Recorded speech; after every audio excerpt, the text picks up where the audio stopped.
আসসালামু আলাইকুম বন্ধুরা, কেমন আছেন আপনারা সবাই? আশা করি সবাই অনেক বেশি ভালো আছেন। আমিও আপনাদের দোয়ায় আলহামদুলিল্লাহ খুব ভালো আছি। আজকে কিন্তু চলে আসছে আমরা ফুচকা খাই, তার এই ফুচকা খাওয়ার একটা ইতিহাস আছে। সেই ইতিহাসটা হচ্ছে আমার ছেলে অসুস্থ, আমার ছেলেকে কিন্তু মেডিকেলে নিয়ে আসছি আর ছেলেকে হসপিটালে রেখে হসপিটালে বাইরে আসছি ছেলের মাকে ফুচকা খাওয়ানোর জন্য।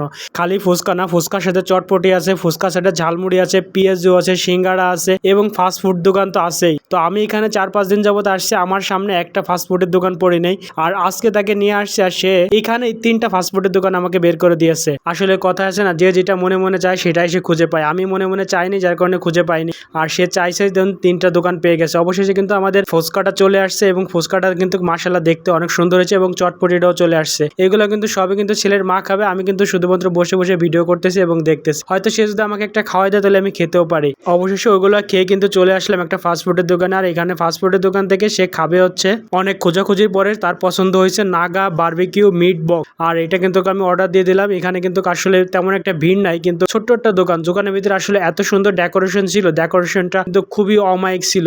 এখানে কিন্তু বাঁশ এবং হোগলা দিয়ে ডেকোরেশনটা করা, কিন্তু আসলে ডেকোরেশনটা খুবই সুন্দর লাগে। আপনারা যদি এই রেস্টুরেন্টে খেতে আসতে চান, এটা ঠিকানা হচ্ছে গোপালগঞ্জ মেডিকেল হসপিটালের সামনে, অর্থাৎ গোপালগঞ্জ মেডিকেল হসপিটালে যাইতে হাতের বাম সাইডে এই রেস্টুরেন্টটা পড়বে। এটা সকালে খোলা থাকে না, এটা শুধুমাত্র বিকালেই খোলা হয় এবং 3টার পরে এটা খোলা হয়। তো আমার বাচ্চা কিন্তু হসপিটালের বেডে, আর সেখানে কিন্তু আমার শাশুড়ি এবং আমার মাকে বাচ্চারে দিয়ে রেখে আসছি আর আমরা আসছি খাওয়ার জন্য। এখানে আসলে প্রচুর পরিমাণ ভাইয়া লেট করতেছিল, বলতেছিল 10 মিনিট করে, কিন্তু আবার আমাদের আধা ঘন্টা সময় চলে গেছে। আর এদিকে আমি বারবার এখানে কিন্তু উঠতেছিলাম এবং ভাইকে বলতেছিলাম, ভাই আমাদের বাচ্চা হসপিটালে একটু দ্রুত করেন, একটু দ্রুত করেন, কিন্তু ভাই কোনোভাবে আসলে ওইভাবে করতেছিল না যে লেট হবে। তো এরকম লেট করতে করতে আমাদের প্রায় আধা ঘন্টা সময় চলে যায়। তো আসলে 4-5টা দিন অনেক কষ্টে ছিলাম বাচ্চাকে নিয়ে, অনেক কান্নাকাটি করেছি বাচ্চাকে নিয়ে। তো তারপরে দেখলাম যে আসলে বাচ্চার মাকে একটু শান্তি দেওয়া, প্রশান্তি দেওয়া প্রয়োজন। এই জন্য তাকে কিন্তু আমি রেস্টুরেন্টে খাওয়ার জন্য নিয়ে আসছি এবং বাইরে ঘুরলে কিন্তু মেয়েদের মন অনেকটা হালকা হয়ে যায়। এবং এদিকে কিন্তু আমার মা ফোন দিচ্ছিল যে বাচ্চা কিন্তু ঘুম থেকে উঠে গেছে, তুমি কিন্তু দ্রুত চলে আসো। তারপরে আমি ট্রাই করতেছিলাম ওকে একটু শান্তি এবং প্রশান্তি দেওয়ার জন্য, কারণ ও খুব খেতে পছন্দ করে। এবং হচ্ছে আমি